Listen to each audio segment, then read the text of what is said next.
sure when the recording starts. That we're just constantly circling on the count. But after this awkward introduction, ladies and gentlemen, welcome back. We have half a Joe today. He was at SmackDown last night, and he actually, despite the cough, isn't sick. He just screamed himself hoarse. Actually, fun fact, I was sick all the way up to yesterday. Okay. Well, horribly sick. I stand corrected. There we go. Matthew Klein is once again joining us, not for any pay-per-view predictions, but rather we were chatting yesterday, and well, as some of you may remember, last week Joe and I were talking about doing a Mount Rushmore of wrestling, and we were talking with Matthew last night and said, "Hey, do you want to come on?" And I'm willing to bet Matthew is more prepared than I am. Despite me having known about it for the better part of a week, I'm sure Matthew's like, I know who my Mount Rushmore are. I said last night, there's an excellent chance I'll do all time. I absolutely have no idea who my Mount Rushmore is. Are we doing all time and contemporary, like modern era? Because I feel like that's cool. I think so, because and the reason I say that is because as a lapsed fan, like I missed 20 years effectively of wrestling, and I haven't really gone back and watched any of it beyond YouTube clips. So my all-time list, it would have missed a significant gap. And while it will still miss a significant gap, and I can never are we doing top 5 or just a top 4? Because there's Mount Rushmore's 4. Okay, so we're doing 4. Mount Rushmore's 4. Yeah. I couldn't remember. We just said Mount Rushmore, and I didn't know what that number actually. He's Canadian. Let's let it go. It's fine. Oh, I was gonna say, Alex, you really do get a pass. Like, yeah, absolutely. I was just like, I've seen it in on videos and stuff, so I know there's 4 on there. I could probably name 3 of the on there, but I couldn't remember if when we said Mount Rushmore, if that meant 4 or rather didn't know. Anyway, 4. It's usually 4. It's usually 4. That actually helps me narrow it down a bit, because I don't have to. Just remember, if you've seen North by Northwest, then you. I don't think I have. I know Alex is 1 already. You've never seen North by Northwest? No, I don't think so. I know. Alex. All right, let me add it to my list. A little disappointed in you. And that's fair. I mean, to the list. Probably for various different reasons, but that's totally fair. When you do watch North by Northwest, I want to come back on the podcast and get your thoughts on it. I really do. That again, is that the 1959 movie? Yeah, it's Alfred Hitchcock from 1959. Okay. Has one of the most iconic, tension-filled action scenes in the history of cinema. Then I could do that back then and still hold up today. Yeah. Unreal. All right, added to my list. All right, who wants to go first? Let's do all time. All right. We're doing all time now. Are we doing singles? Are we doing tag teams? So I'm doing singles. Let's say singles. We're gonna do singles. Okay. Yeah. So my thought was, if we had a tag team on the list, it would count as 1 wrestler as opposed to 2. But okay, gotcha. Interesting. That was my logic, but again, like if you want to, that's fine. Yeah, I mean, I like the fact that we hadn't really planned this out beyond it. Let's do this, and then anyway. Yeah, like I think I even said my number 1 last week, so I'm happy to review. Like for me, it was always Bret the Hitman Hart. Oh well, then you gotta go, Alex. Who are your Mount Rushmore? So number 1 is always going to be Bret Hitman Hart. Okay. He was again, watching it as a kid, only really ever watched pay-per-views on VHS long after they were out. But Bret Hart, there was just something about watching him as a kid, and when I thought it was real, that it just still really, like, I was just drawn to his aesthetic and everything, and then obviously now going back and seeing his matches and with Stevie Richards' wrestling analysis and just breaking down how everything he did was so crisp and perfect. It's something I already knew. But it was nice to see that knowledge validated by someone who has been in the industry, has taken those kind of bumps, and really puts over just how good Brett was. So I had a thought. Did Rather it than hurt? just going it did hurt. Rather than just rattling off all of our Rushmores, you just did a really wonderful explanation of why you picked your first pick. I feel like we should just keep going around, pick a pick, Yeah. and then Sure. say why that pick, and then until we get to 4, and then do the same again. Yeah, that works for me. Okay. Matthew, you're next. Unless Alex is So done. No, I'll be done next. for it.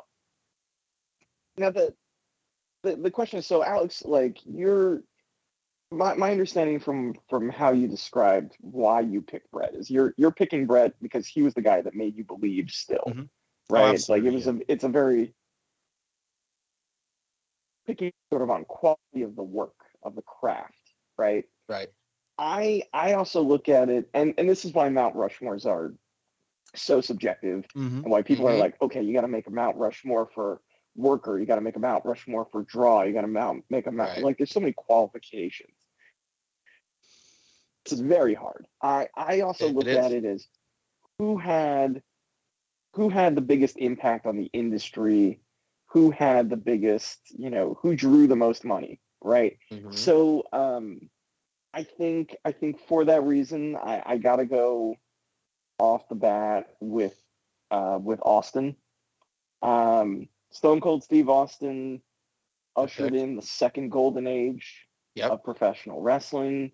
He broke every record. He brought professional wrestling back into the mainstream in a way it had not been in about 15 years.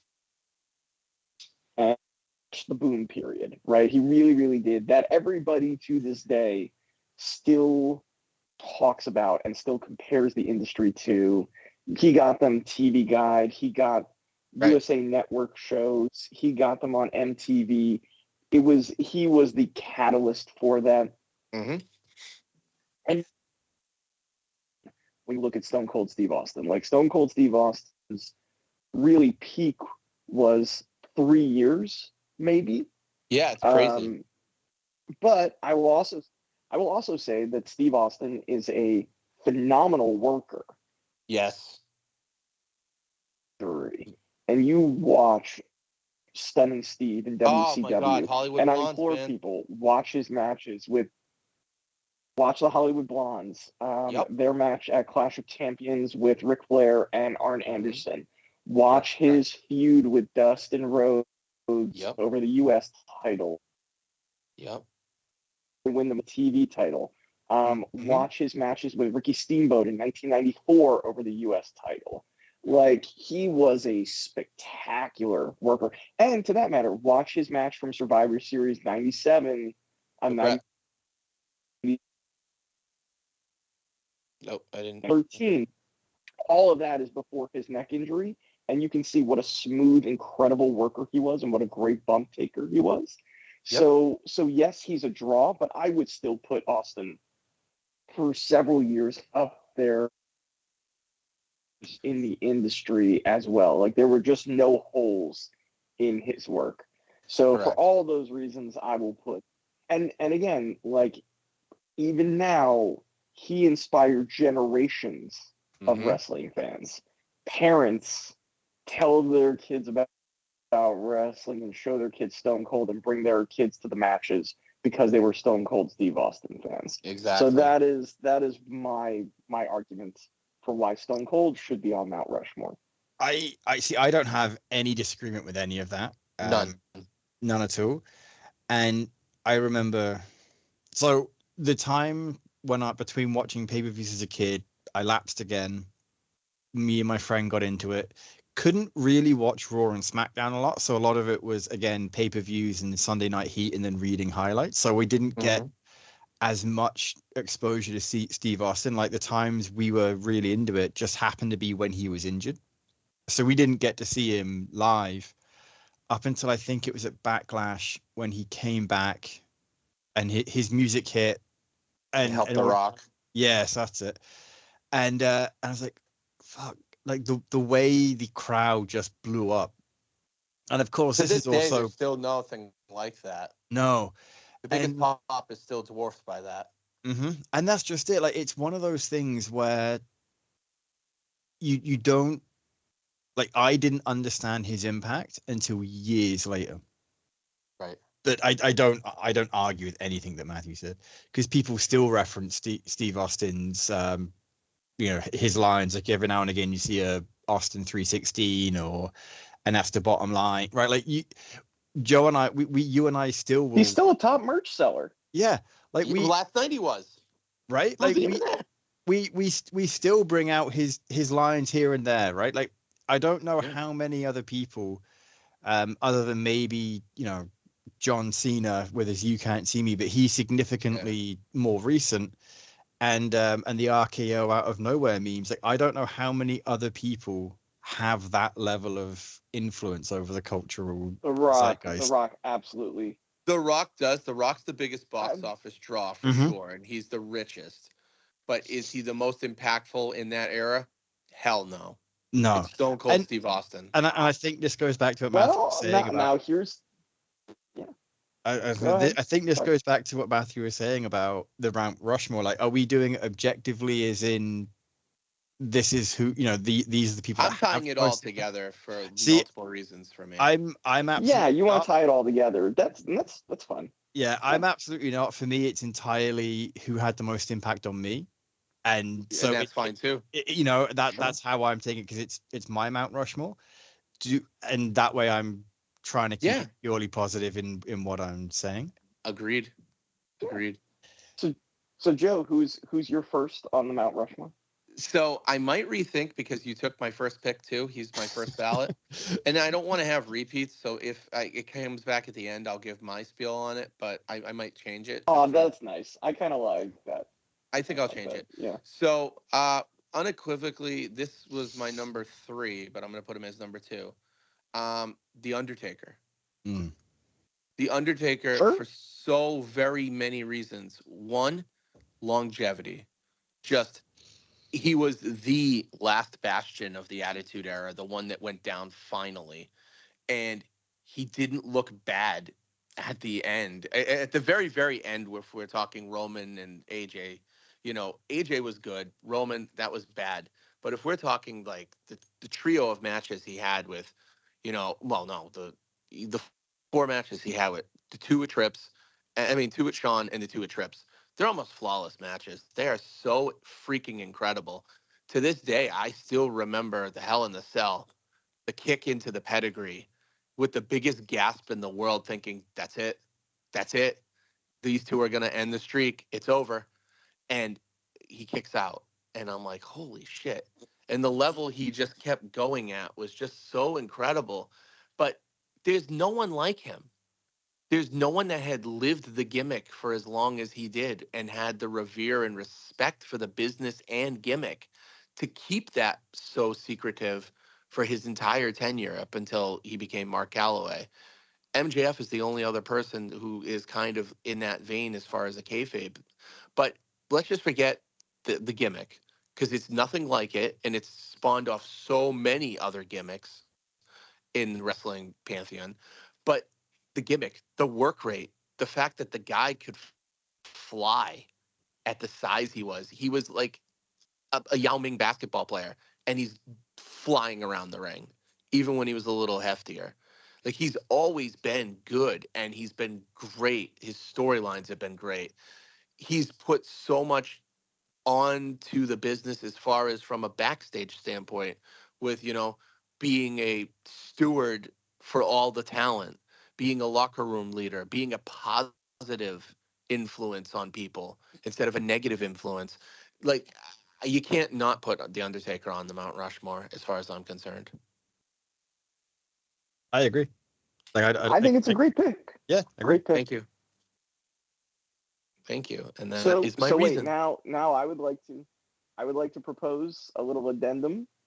I would love for each to recommend a match that listeners go and watch. Oh, easily. To showcase our picks.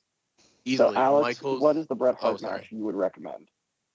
That's tough. That's tough. No, it's not. It's the same one I think of every time, and it kind of. I apologize. Is it perfect, Matthew. Bret Hart? No, it's Bret Hart versus Steve Austin. The I Quit match. Sure. You're talking about WrestleMania? WrestleMania 13, yeah. Yeah, because for me, it's also the addendum to that is it's a fantastic Steve Austin match, but it's one of the few times you've seen a double turn executed so perfectly. Yeah. And this is when they're both. It's the best double turn in history. Right. Easily. So you have. I mean, I think you might need to know a bit about going into it. Hart's to face, Austin's not, but going into it, you even blind or with no real it's no real history. It's just a really good. The psychology and the storytelling in that match is fantastic, and I think that is why after many years I've realized that while I enjoy flippy dippy shit, I'm much more on the in the Dax Harwood of no flips, only fists. Era, area. Like I enjoy the athleticism of the flips, I do, but if I want a story and I want it to be believable, I would rather have a flip not come out of nowhere, but it doesn't have to be every 3 minutes. I love watching El Vikingo.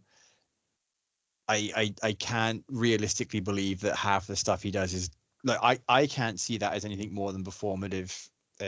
Incredible athleticism.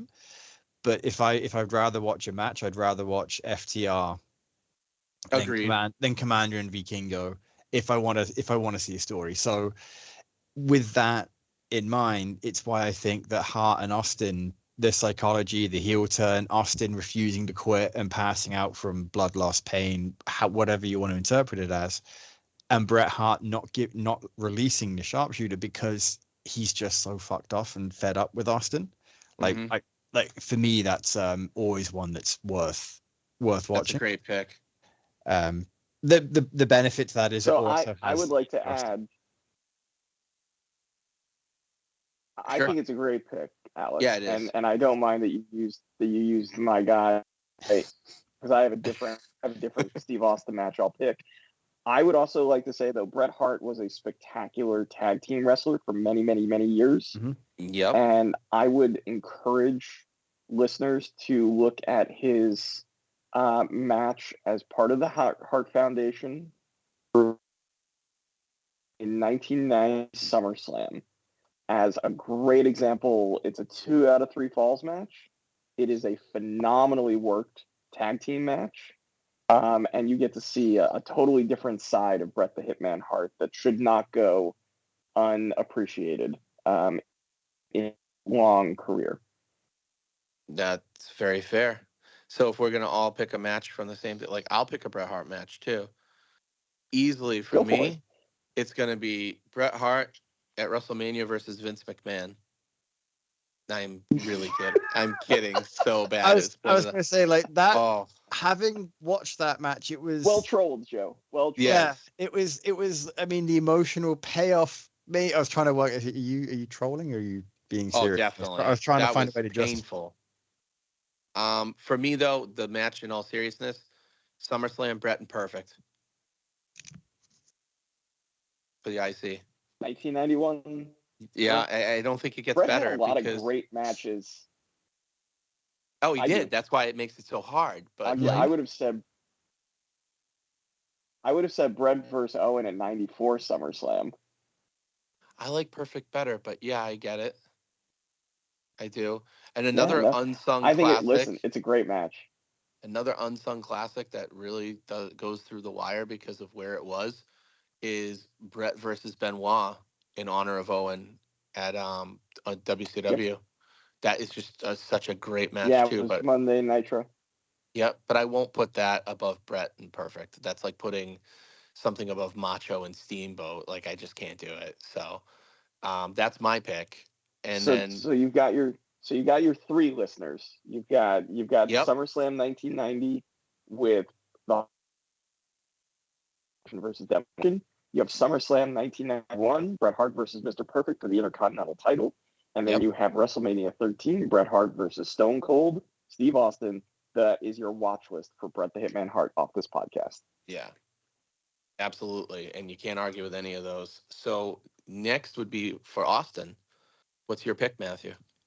So my pick is going to be, I'm going to pick Stunning Steve Austin versus Ricky the Dragon Steamboat at Bash at the Beach, 1994.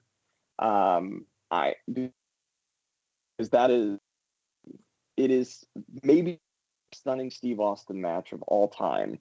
And it is an incredible illustration of Steve Austin as the worker, and who he was prior to becoming Stone. And it was not long where he ends up getting fired at WCW and going to ECW. This is one of the last great showcases. So that's my pick. Bash at the Beach, 1994. We'll keep going in order. Joe, what's your Steve Austin match? So everyone always finds this funny, but it's my WrestleMania 13. No, this is my favorite match of all time. It's the match I've watched the most, besides Punk and Cena at Money in the Bank. But my most favorite match ever of all time is Austin versus Rock at WrestleMania X7 when Austin takes the heel turn. I think the match is so spectacular. If you take out the heel turn, which I didn't mind at the time and I still don't, if it ended in a different way without the heel turn, I still think it stands as my favorite match of all time. That card alone had some unbelievable, like unattainable heights for bangers on that card. I love that WrestleMania so much. But yeah, Paul Heyman calling the match. That's also that's the peak. That is the peak. Yes. But that was when you started getting the worker back. That is back. the highest of highs. Yeah, to your credit, Matthew, that's when he came off the Alliance, which he did some brilliant work in the Alliance as a heel. Incredible matches in the Alliance. Yeah, because you started getting that stunning Steve. He started taking. Yep. He started taking way more bumps. He did, but bumps. Right, but he also started becoming stunning Steve. He had matches with everybody. Yeah, Angle especially. Yeah, absolutely. His matches with Jericho, his matches with Angle, his matches Benoit. with Benoit. Oh my God, his matches with Benoit on SmackDown Raw in Canada were incredible. So, like, I agree. Like, from a character perspective, people didn't really want him to turn, but he put on some of the best work of his career, bell to bell, when he was a heel in 2001, and I'm sure it hastened his neck. Yeah, I'm absolutely sure. And, so many more bumps. He was always a better worker than The Rock, in my opinion. Even The Rock's best match, which I have a best match for him, but like it still doesn't compare to Steve Austin in his heyday. Like Steve Austin is so good at psychological, so good in the ring. No. Like just that, there's so many reasons why he's a great pick for the first ballot on the Mount Rushmore.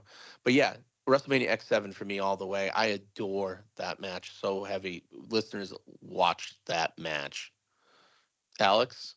I was going to say the same match, honestly. Good man. Steve Austin match? Yeah. Well, I was another one. I know I've got to pick another one now. And it's been so long since I've watched an Austin match that the irony of. So what's the one that sticks out in your mind? I honestly can't remember any of them, and that's what's so. Because I again was watching around that 2001 time, so I didn't really see many Austin matches when he came back. Because I think I stopped watching. It would have been around 01, 02. So just as he had done the heel turn, it was just one of those things where, my friend who was getting the pay-per-views, he had access to the at the time it was Sky Sports. I never had that, so he ended up going to the military, and we just ended up in the pub more than we did watching pay-per-views and wrestling. So a lot of what I missed started. It was almost 20 years I stopped watching until AEW came back. Oh, welcome back. Yeah, so I don't really have another Stone Cold Steve Austin match beyond what you've already spoken about that I can remember off the top of my head. That's fair. He can. Can I put out a second one then? You to absolutely make sure we can. have 3. Absolutely. Sure. And this is going to be a common occurrence. So it's fine. I'm gonna put so we gave a match with him versus Bret Hart. We gave a match with him versus The Rock. The Rock. So, and there are others. Like so Rock many. Versus Rock and Backlash '99 is a phenomenal match, for example. That was a great match. Great show to be at. So I'm gonna time I ever went to a wrestling show besides Survivor Series '91. Wow, yeah, it's a good show to go to. Mm-hmm. So my addendum, because I don't want an opponent, even though you could put any Austin Bret Hart, Austin Rock match on there. I would suggest putting Stone Cold Steve Austin versus Dude Love at Over the Edge. Hell yes. 1998. Because that is one of the pinnacles of storytelling for that era. And it was Austin's continued rise up the card and really showed Austin as box office, right? Yeah. And how he was building the company on this angle with his greatest foe, Vince McMahon. And you get a good Mick Foley match in there as well. So that's the addendum. So listeners, you have WrestleMania 17, Rock versus Austin for the title. You have Stunning Steve Austin versus Ricky Steamboat at Bash the Beach 1994, and you have Over the Edge 1998, Stone Cold Steve Austin versus Dude Love, baby. Oh man, so good. All right, Alex, you're up. Pick number 2. Oh wow, yeah. So pick number 2, Triple H. God damn you! Great pick. Great pick. Hated Triple H when I was watching him before. I hated Hunter Hearst Helmsley, the rich kid before DX. He had a smack it face. I just wanted to smack him. I'm fully aware that if I did and he returned fire, I would probably have lost numerous teeth. I'm aware of this. I would same today. I couldn't stand the character. And that was when I assumed everything was real. When I realized that, I know it's not real, but I'm enjoying the hell out of it anyway. I still hated the character after he transitioned from, toward the end of DX. Couldn't stand him. And I think the fact that he still continued to put on banger after banger after banger, could not stand Triple H. Absolutely loved to hate the man. And, given that this is all time where he's transitioned to now, I have the utmost respect for what he's done in the ring and what he's doing out of the ring today. In terms of the match that I would recommend people watch, I can hear my cat doing something downstairs and I don't want to know what it is. In terms of what I'd recommend people watch, I'm torn between 2, but I'm going to go with a Hell in a Cell with Cactus Jack. Really? Okay. Was it Cactus Jack or was it Mick Foley? Yes. Yeah, I couldn't remember because I know at the time Mick was going through a bunch of different. No Way Out. Yeah, the Hell in a Cell with Cactus Jack, because the way that storyline built up, again, a lot of it was watching on highlights, how it went from Mick's retiring at Royal Rumble in the street fight to Mick and Cactus Jack. And this was at a time where I never got a chance to watch what happened with Mick Foley and The Undertaker. I never got a chance to watch that match. Yeah. I realized that I never gave my Undertaker match. Yeah, I realized that we didn't either, and we'll fix that. I just realized that too. Yeah, we never gave an Undertaker match. Yeah. Don't worry about it. All right, continue. So give your Undertaker match also. Go ahead, Alex. That I'll come back to because I've been thinking about the Triple H Hell in a Cell with Mick Foley. With Mick Foley, I still judge any Hell in a Cell I do watch against that, and there has never been one that stood up to it. However, than the Undertaker Mankind match, but that was more because spectacle. It was a spectacle. It had never been done, and you get to see like, and again, like this is more of a, I think, watching as a fan of the product. You see the Undertaker, like you see Mark Calloway standing on top of the cell, realizing that I've just killed my friend. I can't believe he threw him, and after all these years, I still can't believe what went through his head to say, "All right, I'm going to go." It's like well, that's just it. Like he trusted Mick Foley. Mick Foley trusted him and knew that he would land safely. Yeah. Or say he wouldn't die, I guess is a better way to put that. Safely. And like Mark Calloway's like, I've just killed my friend. Yeah. But I need to protect the business, so I'm just gonna stand here in shock, and I don't know what to do right now. Yeah.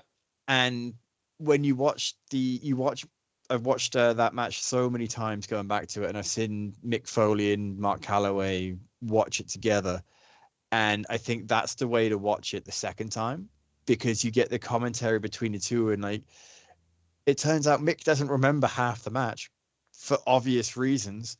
Yeah. He has teeth coming out of his nose. He has like when I say I'm not usually a fan of hardcore wrestling, it is true. And yet, ironically, the last two matches I've picked involve Hell in a Cell matches.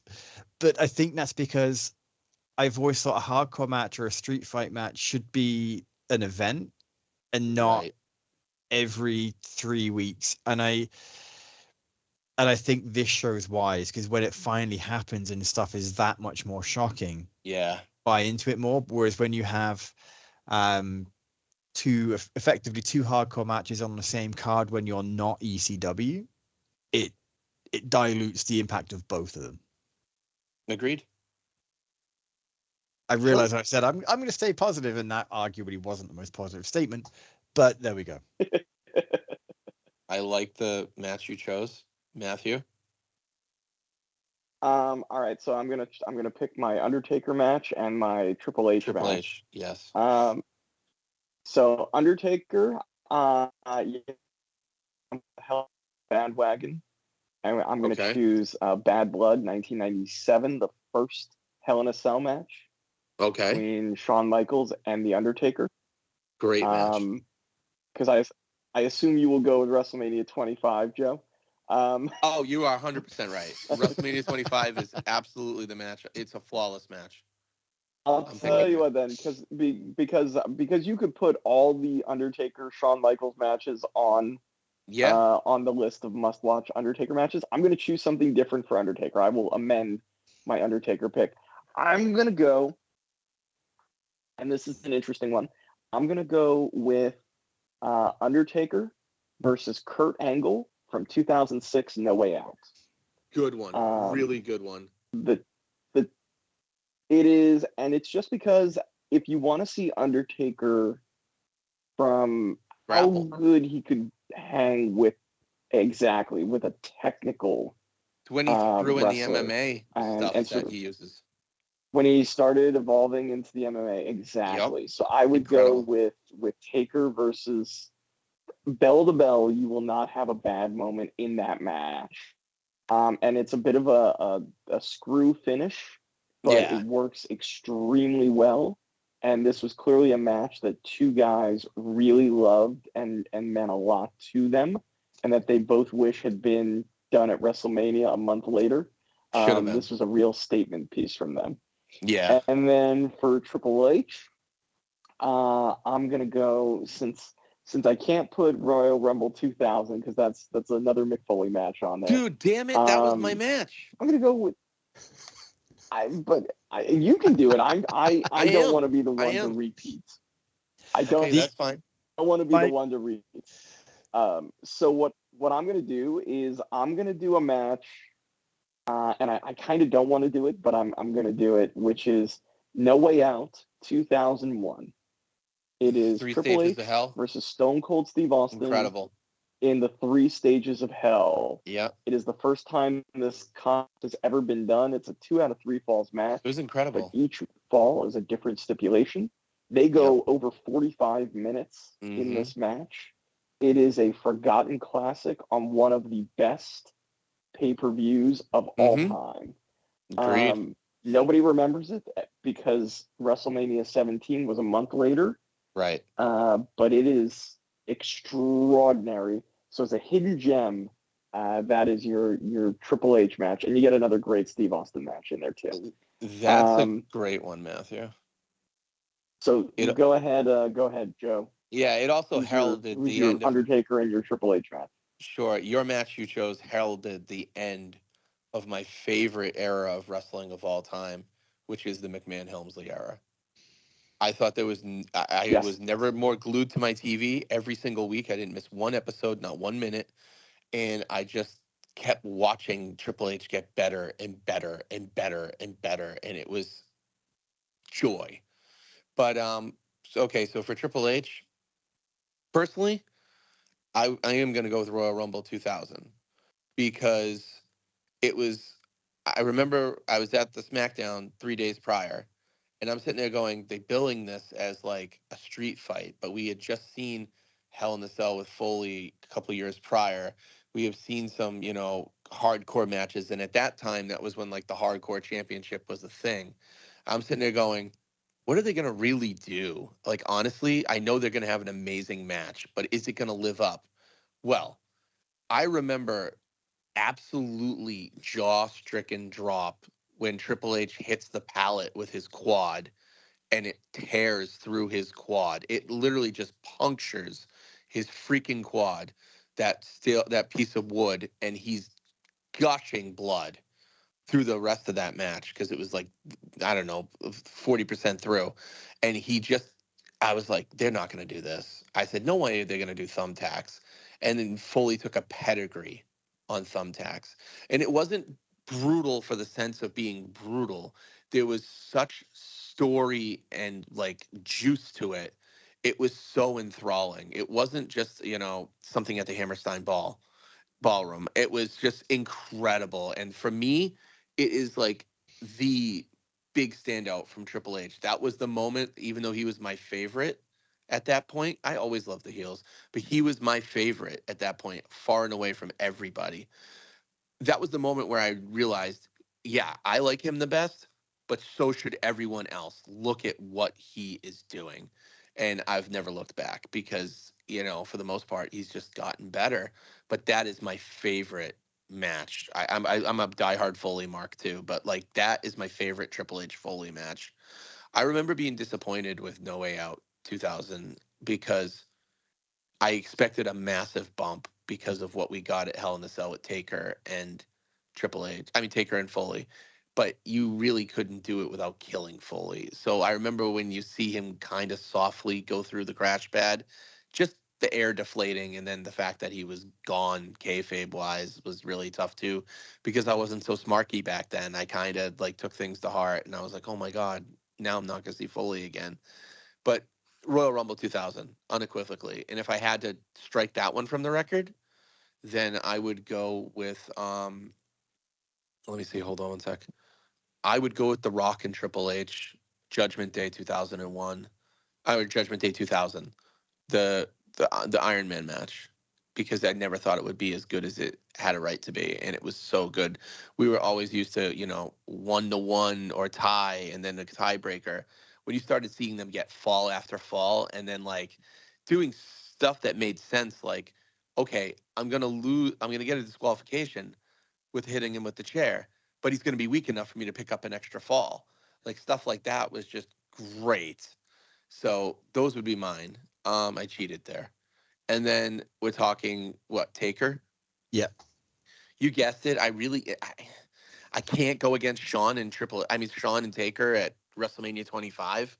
Like that again, for me, I thought Undertaker's best days were behind him. And I never expected a classic in that level. And it was just Sean's second run was better than his first run, in my opinion. No word of a doubt. It was his best run. So that, listeners, that's my pick. WrestleMania 25 is probably what people will refer to as the greatest match of all time, period. Not a favorite, but the greatest. They often do. Yeah, and there's a reason for it. There's a reason for it. Before Matthew, before we go to your pick, because they never watched Kobayashi and Misawa, but sure. So before we go to your pick, Matthew, out of curiosity, who was the list of Bret Hart and Austin matches? Because I'm just tracking it now. So see Bret who the Hart opponents matches, were. and you should. And part of this, Alex, is we're making a list for you. Absolutely, So, which is not a bad thing these to are be tracking. These are matches you should go back and watch. Yeah, we're trying to convert you. Yeah. So for Bret Hart, it was SummerSlam 1990, the Hart Foundation versus Demolition. It was SummerSlam 1991, Bret Hart versus Mr. Perfect. Yep. And it's WrestleMania 13, Bret Hart versus Stone Cold Steve Austin. Correct. And then for Stone Cold Steve Austin, it's Bash at the Beach, 1994 versus Ricky Steamboat. It is Over the Edge, 1998, Steve Austin versus Dude Love. Yep. And then it is WrestleMania 17, Stone Cold Steve Austin versus The Rock for the WWF title. Correct.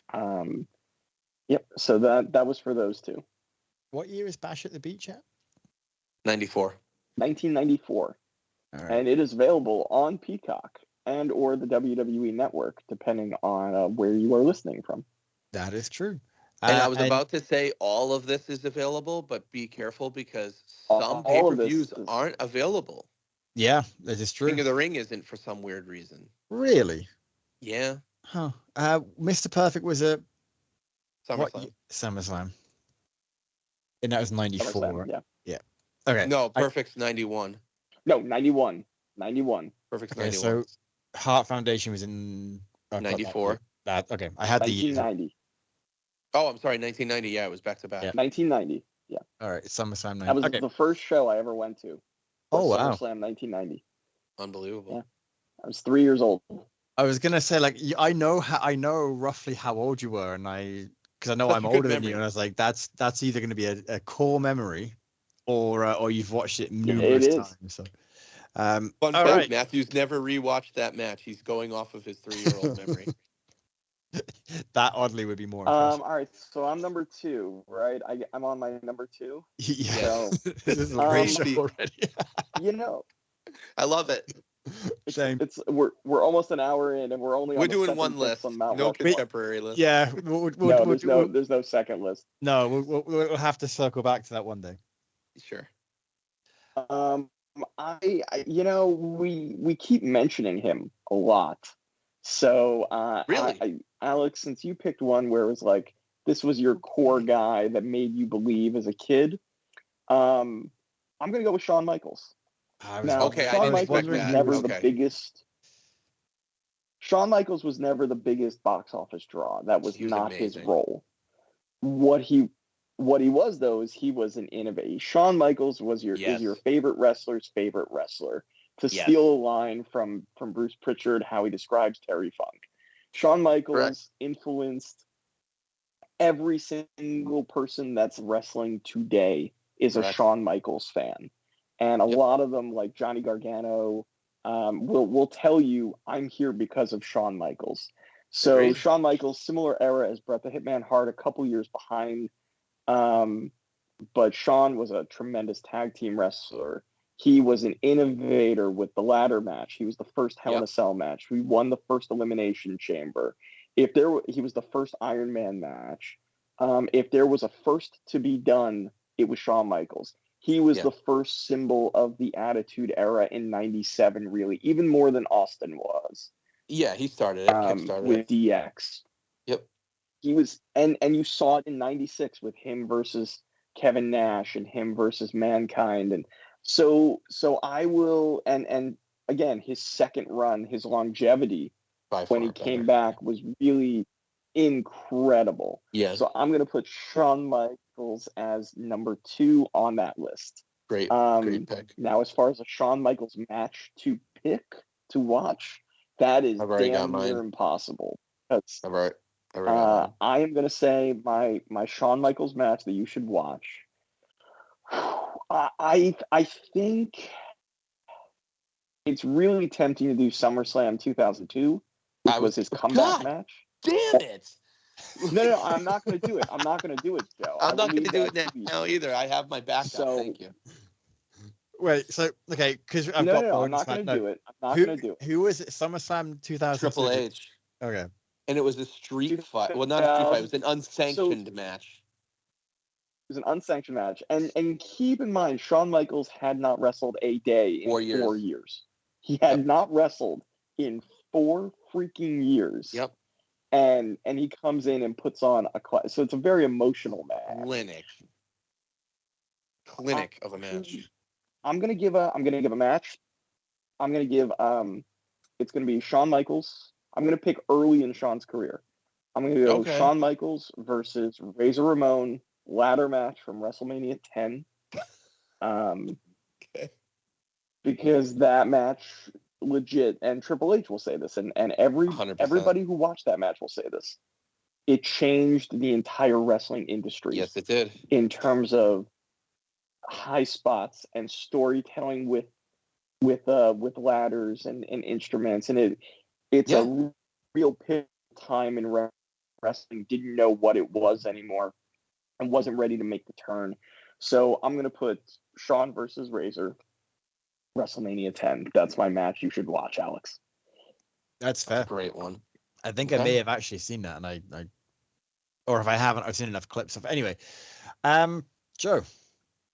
All right, so my Shawn Michaels match is usually SummerSlam 2002, just for, again, had no right to be as good as it was. Never thought we were getting Shawn Michaels back. Thought we were getting a one-night special attraction blow-off. He came out in jeans and cowboy boots. It wasn't the old HBK. It was, a saved HBK who is religiously born again.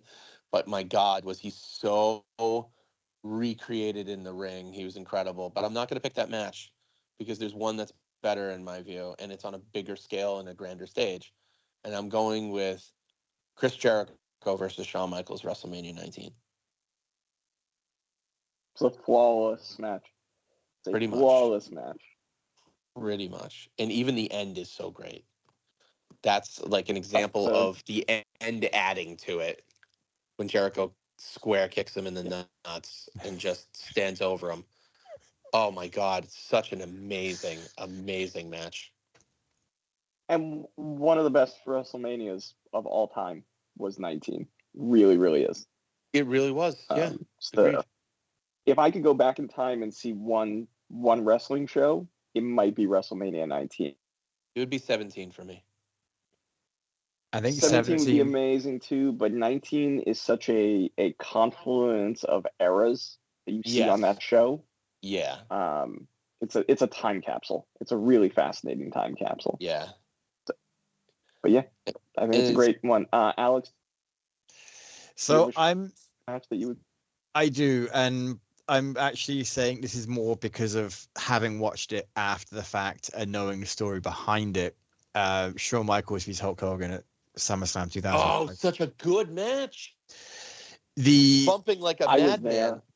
Yeah, like the overselling and knowing why. Like it for me, I think that's absolutely fantastic, and it goes to show just Shawn Michaels is so good at what he does that he can make Hulk Hogan look absolutely insane and piss him off at the same time. Yeah. Fantastic. That is a quintessential late 1980s Hulk Hogan match is what Shawn Michaels gave him. Yep. It was I mean, being there live for that match was incredible. I mean, we all lost our damn minds during that match. It was so good. So good. They tried to all right, so Joe, you're Randy. up to number 2. Okay, so number 2. Well, I'll give. Oh, I gave my Shawn Michaels match already. Okay, so my number 2 pick. This is going to be interesting. I have to go with Ric Flair. That's fair. Sure. I have to. Great pick. Guy is the work rate god of the business up until the modern era. He was the guy that everyone was talking wrestling is Hulk Hogan, wrestling is Macho Man, wrestling is this. No, wrestling was Ric Flair to people who really truly loved wrestling, because you got a clinic, you got textbook, you got nuance, you got character, you got just entertainment up the wazoo. I mean, the guy was a larger than life without being a cartoon character. He was edgy and flashy, and everyone all around wanted to be Ric Flair. As much crap as he gets these days now, in his heyday, everyone, rappers, men, artists, actors, I'll tell you everyone what, emulated Ric another Flair. guy who crossed pop culture. Yeah, everyone emulated Ric Flair. And it didn't bigger hurt. cultural icon now than he has ever been. Right. And it didn't hurt that in the ring, I don't think at that point, at his pinnacle, there was anyone even close to him. They're just not as good as him. He would edge them out. He was so good. This is a guy who got in a plane crash and broke his back and had no right to be. I mean, look. Yeah. And then reasons why, he gave you his daughter, who is like, yeah, I mean, he broke his back in '75. I know, and he was a terrible wrestler before then. It was 6 or 7 was when he broke his back. Yeah, and continued to wrestle for like 40 more years. So no, I think it's great. What's your Ric Flair match, Joe? That everybody. You guys are going to be really surprised. You're going to be really surprised. But to me, if you take out the ones that everyone say, like, Steamboat Flair and Dusty Flair, those are amazing. I love them. But this one, for me, is so personal. And I cried at the end of this match, was Michaels and Ric Flair. And at WrestleMania. And it was better than arguably the two best workers of all time. So good. And that promo is in my top 10 promos of all time, where he calls him Old Yeller. And he smacks the shit out of me. He's like, Old Yeller, I got your Old Yeller right here. And just, God, it's so good. It should have been Ric Flair's farewell, his true farewell. But he's ruined it like 90 times. I mean, but yeah, he ruined his legacy. He ruined his legacy. That to me was his swan song, his best. And then when he went out on Raw the night after, and they put him up on, their shoulder. Oh my God. And Undertaker is the last one to the ring, but doesn't get in the ring and stays in the aisle and just does his, signature, gesture to signify Ric Flair. Like, God, no. That match, so much emotion. That was the main event of that WrestleMania to me, even though Edge and Taker was incredible. But that was the main event to me. It was, the three-way didn't match up to it. And it just, I don't know. There's nothing like that. Nothing like that as far as I'm concerned. And that was basically supposed to be his final match. And like, how do you go out if you were going to? How do you go out being as good as you ever was? He's a Toby Keith song. I'm not Alex, as good as I once was. It was going to be that one, because that's honestly the only Ric Flair match I can recall seeing. So incredible. That, because I watched a lot of Ric Flair toward the end of his career. I never really watched any WCW. So my introduction to Ric Flair was when he came into WWF around the Attitude Era. And whilst understanding he was a legend in the business, I didn't see what was so good about him at the time. Yeah, no point of reference. Yeah, like that's just it. No point of reference, no attachment. I just saw this older dude who was in far better shape than me. Joe, I think because Alex doesn't have a pick, Joe, you get us. All right. So then I'm going to go with Flair versus Sting. Oh, is that the one at Nitro? No. That's no. I'm going to go with where Surfer Sting, the one that puts Sting on the map. I'm going to go with that. Because again, that was like, look what it's carried on today. Look what it's carrying on in 2023. And it's a personal favorite of mine because I loved Sting in that era. I love the Crow. Don't get me wrong. But I'm hoping he goes back to that to close out his career. Because that is peak Sting for me. And Flair just made him look like $1 million. I think so. what I will say about Flair is I think that's what I didn't understand when I was watching him, is how good he made people look while still not seeming to be a great in-ring To Matthew's competitor himself. credit, Flair and Shawn Michaels are cut from the same exact cloth. Oh, I don't In disagree their with any of different that now. eras. That's what I think makes them so wonderful. I don't disagree with any of that. Just that at the time when I was watching Flair, I was like, this guy he doesn't do much. Like he just falls down all the like it. I didn't understand the psychology of why I liked what I liked at the time. Was going back and watching stuff now, you can really see he does all of the little things really well. And I think rewatching a lot of what Flair did can really help you understand why some of the current wrestlers are as like you feel invested in them without necessarily understanding why, because of the little things they do, because they're taking that from stuff Ric Flair did, right? Yeah. So in my opinion, just to close out my sentiments. Oh, sorry. No, I was gonna say my Ric Flair match is the 1992 Royal Rumble. A great one. Wow. It is a 1 hour story of Ric Flair outlasting every big and medium name in the WWF.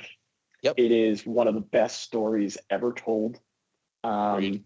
And make sure you watch the promo afterwards, because with a tear in my eye, if it doesn't get you fired up, nothing will. And Alex, if you want to, so it's also interesting from a historical purpose, because Ric Flair was not a Vince McMahon guy. Nope. He was not a Vince McMahon creation. He had never really worked New York on a regular basis, especially during the peak. And they make Ric Flair the champion by beating 29 other guys in one night. Did he go in at number 3, or did he go in at number? He went in at number 3. Yep. It was the earliest anybody had ever won the Royal Rumble up to that point.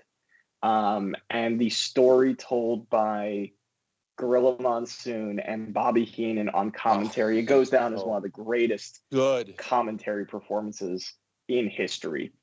1992 Royal Rumble, watch it. It is a masterclass. I feel like I actually have seen that. But I'm more than happy to watch it again, because if I don't remember it, I don't obviously saw it long enough ago. Watch it again. Yeah, agreed. It's an hour well spent. All right, so we're only halfway through, guys. All right. It's been nearly an hour and 10 minutes, and we are halfway through. We can do this. Oh, absolutely. Alex, who's number 3? The Rock. Okay, good choice. I can't argue. And so I'm deliberately not picking people that have already gone. So, but yeah, again, The Rock, like he is, for so many people, when people think of wrestling, they think of The Rock. He is the most successful person to have come from, I think, WWE and branch into other things. Inarguably.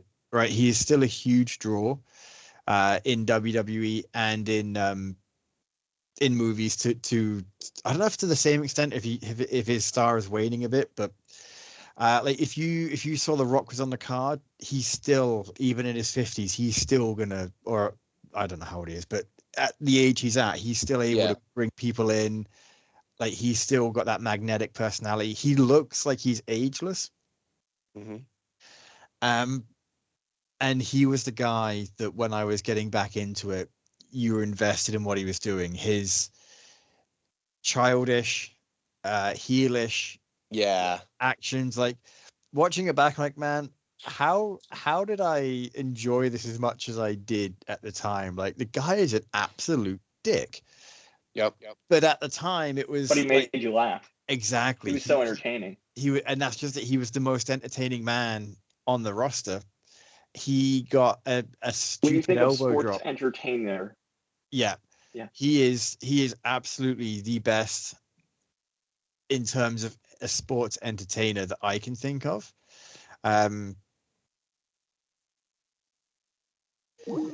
In terms of the match,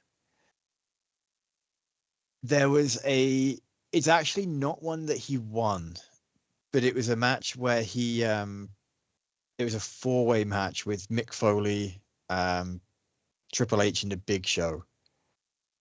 And WrestleMania 2000. Yeah, I was going to say I cannot remember which one it is, but it's WrestleMania 2000. Yeah, that was the one. Watching that, it's like, man, this is absolutely insane. Like, you couldn't, again, like could have said Backlash, I think also in 2000. All of the things that I wanted to say, but that was the match. I'm watching it, and the story, like him doing the best to overcome everyone, and it just didn't work. I think it's a good pick. I'm gonna pick, and I think you've got a great pick there for your Mount Rushmore. I think The Rock is easily an argument you can make to have on there, not just because of what he did in the ring, but as you say, what he did out of the ring. Also, he's a third generation superstar. The pedigree is incredible. I'm going to pick for my Rock match, and I'm so happy you chose Rock because I didn't get to do this for Triple H, and I really considered it. Is SummerSlam 1998 versus Triple H in a ladder match for the Intercontinental Championship. It absolutely is in the shadow of Shawn versus Razor, and you see these two guys who are on their way up the card, who are making a play to be the main event. And it's a phenomenal, I think it's close to 30 minutes on the card in Madison Square Garden. The crowd goes absolutely nuts for it. It is peak DX versus the Nation of Domination. And you could see it's where the crowd is trying to turn The Rock babyface. And it's a just spectacularly worked match. And also he breaks his nose in it and still keeps going.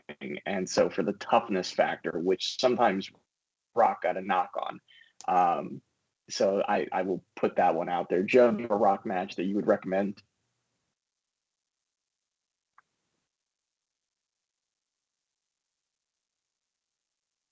I think Joe. I know Joe is having connection issues. So I don't know. So your Triple H versus Rock. What? When? Where? Blah. Words. When was that again? That is SummerSlam 1998. All right. It is what the kids would call a banger. I like the fact we're old enough now. We can call it. We can say it's what the kids say. Joe, can you hear us, or are you?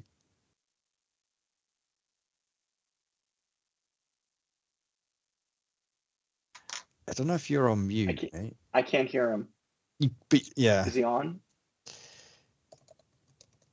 So I'm looking at his, like I can see him on. He's on camera. I can see him. Yeah.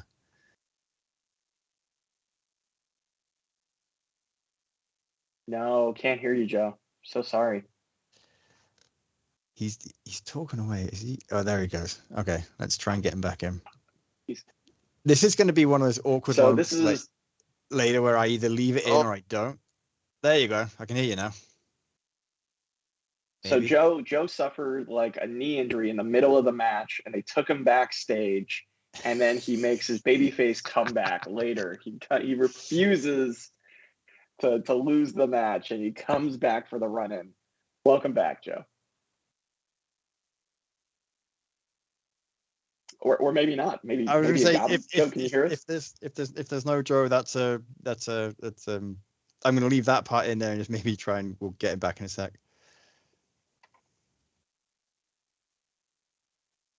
Come on, Joe. To get the hot tag, Joe.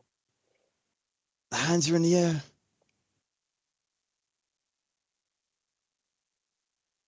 He's reaching out. Can he make it? I can see his highlight of blue. So it looks like he's trying to talk, but I know he's trying to talk. I know he's talking, and we can't hear him, and it's terrible. I feel terrible.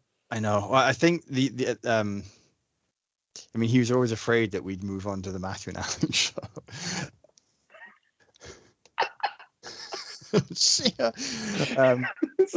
This is not helping him. This is the Joe heel turn. I feel like this is like the Drew McIntyre heel turn that Joe's gonna go through. He's gonna go through the Nick Jackson. He's going into his villain era. Can you guys hear me? There you go. No, I can hear you. Hey, Jesus, man. Here's the hot tag. I'm so aggravated. It's like Joe's this thing is face comeback. Like, yeah, it's my big comeback. We're on The Rock, right? Yeah. I picked it's WrestleMania 2000. Matthew picked against Mankind, Triple H, and Big Show. Great one. Okay. Matthew picked versus Triple H in SummerSlam '98. SummerSlam The ladder match. I was gonna pick that too. Haha. No, I got another one. Don't worry about it. I was gonna Matthew. You and I are on the same wavelength. Like you're picking my first. We are simpatico, my friend. Simpatico. Yeah. All right. So you guys. Hey, before you go on, we've got about 15 minutes left. That's because fine. What we'll do is we'll end on The Rock. Do a wrap up for part one, because that way we're not going to end up going over the time that we've already got. Well, we only have one more pick. We can bang it out. Oh shit! Yeah, we do. I got 2 more picks. You got 2 more picks. Yeah. I have 2 more picks. Yeah, because I've right. got okay, never mind. Yeah. Triple H and The Rock and the amount of time. Yeah. So anyway, go for your Rock and then we'll. My Rock match is Hulk Hogan versus The Rock at WrestleMania X8. I think it's a great choice. Watch it with the sound on, people. Yeah. Again, nothing like it. You just didn't know how Hogan was going to be received. Everyone, including myself, was scratching their head going, why aren't you putting Stone Cold versus Hulk Hogan? It's the match every single person wants. And this is why, again, I don't run WWE, because in hindsight, I don't think Austin and the Hogan would have been anywhere near as good as Hogan and The Rock. Hogan needed The Rock to bump for him the way he did, needed to make him look like $1 million and hide his shortcomings. And just being there in Toronto with Hogan coming back as a heel, as NWO heel, getting the place to boo the bejesus out of The Rock is a sight to behold. And it's the first time that I can remember, it's never been done as good and it's been duplicated 1,000 times, that they both do that look this opposite way in the ring from the middle of the ring together at the crowd. Oh, they started it. Yeah, it started it. That was their spot. They started that spot. Exactly, and it's never been done as good. Great choice. It's a great choice. Also, I love the backstory in there, because you think about it, Hogan had been on the same cards as his grandfather in the 70s. Yep. He was the top guy in the industry working with The Rock's father, Rocky Johnson. Yep. And so, like, for Hogan to be like, I've seen every, and he worked with his cousin Yokozuna and put Yoko over in '93 to put him on that monster heel run. He'd worked with Tonga. Like, Hogan and the Rock's family had such a history in the business, and for Hogan to be like, I'm going to put this kid over. I want everyone to know he's the man. I thought was really, really lovely as a backstory to that match. And there was still speculation coming off of WCW with Hogan being like the tyrant he was backstage, booking wise. Was he going to put The Rock over? And here's the funny thing. It was the right move 100% all day, every day. But I remember watching that match live, hoping Hogan beat The Rock. And I was a Rock fan. Part of me also. It just was thinking that. Swept me up, and I was like, Hulkamania's back. I want it one more time. Dude, Hogan did nothing but put people over from 2002 and 2003. He submitted to Kurt Angle. He lost to The Undertaker. He lost to Triple H. Brock. He made Brock Lesnar a maniac beast. Injured his back in that match. Like, People like to give Hogan a lot of shit of like, oh, Hogan never put anybody over. Hogan put everybody over in his second run in WWF, except for Chris Jericho. But except for McMahon and Triple H were the only two he didn't put over, and Chris Jericho. But because he put Triple H over in a rematch. But he beat him in a rematch initially. later on. Yeah. But no, and it was Triple H's idea. So I know, but his second run had no right to be that good, and it all started with The Rock. No right to be that good. So it's a great pick, Joe. Great pick. Thank you. So are we doing a part 2? Is that what's going to happen? I think so I think what we're going to end up doing is part 2 and 3. potentially 4, depending on how long it takes us to go through our current Mount Rushmore. So, this is one of those things where I think we got on the subject and we're more than happy to sit and chat, and then we realize, this is I think I've got an hour, and it's a lot bigger than we expected it to be. It really was. I thought we were going to bang out 2 lists, and we got through our first pick each, and I was like, oh man, we're 30 minutes in. Yeah, I think that had we I think had we not gone with the matches, it would have been a lot easier. That said, I think I'm sorry, that's my fault. No, I actually think the matches are what's gonna make it. Yeah, because like I love a call to action, right? I love a call to action and the interactivity with fans and listeners to be like, go watch this. Yeah, so like and that's just like I think that's the kind of thing that we hadn't thought. I mean, we clearly hadn't thought this through coming into it. Do we ever? No, we don't. So I think, and I'm an overthinker. I love it. That's why it works, right? Like Joe and I don't think. Just wait till one day the 3 of us are going to do a watch along. Like the 3 of us will do a watch along of a wrestling show. I feel like it should be the Rumble. It will be great. I think Royal Rumble 1992. I would love that. I think that would be a great. You're talking you mean this year? You want to do a watch along of a current show? Oh, I could do that. I'd be super down to do a watch along of this year's Royal Rumble. Absolutely. So, as long as you're up for it, Alex, and you can make it work. Yeah, as long as I can make it. As long as I can make it work. I'm pretty sure I could get it on a. Yeah, I mean that's neither here nor there. I can usually. There's a way that I can find it live if I have to. Whatever. Anyway, you get a VPN, and then you get on the WWE Network. That's just it. I think I can get the WWE Network from where I am, based on the fact that I'm in Canada. So, you're all right, in Canada. You can get WWE Network. So yeah, exactly. So, all right, folks. We're gonna put a pin in it here. There may or may not have been some awkward pauses while we tried to get Joe back. You may or may not have all of that. Matthew and I may or may not have decided to start the show again with just, in there, welcome to the AM. Joe came back, so we had to put a pin in that as well. I'm hovering around my iPhone, afraid to graze it. That's fair. We got our jam back. Our jam back. The jam is back. Joe's babyface come back. Hell yeah. All right. I don't really have an ending prepared, so I'm just going to awkwardly start the music, and that'll be that. I love it.